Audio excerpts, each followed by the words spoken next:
নমস্কার বন্ধুরা, আবার চলে এসেছি আমাদের চ্যানেল দ্য হাংরি ইঞ্জিনিয়ারে। আচ্ছা, তাহলে আজকে দেখে নেওয়া যাক কী কী আছে। আচ্ছা, প্রথমেই এটা দেখা যাচ্ছে, এটা একটা কাতলা মাছ ফ্রাই। ঠিক আছে, কাতলা মাছ ফ্রাই।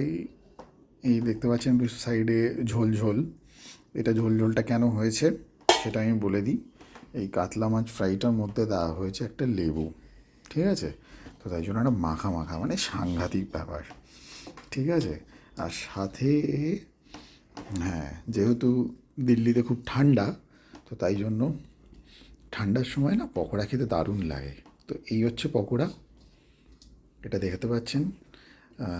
গেস মনে হয় করা যাবে না, দেখতে খানিকটা পেঁয়াজ পকোড়ার মতো লাগছে, কিন্তু এটা পেঁয়াজ পকোড়া একেবারেই না। অবশ্যই এটার মধ্যে পেঁয়াজ আছে।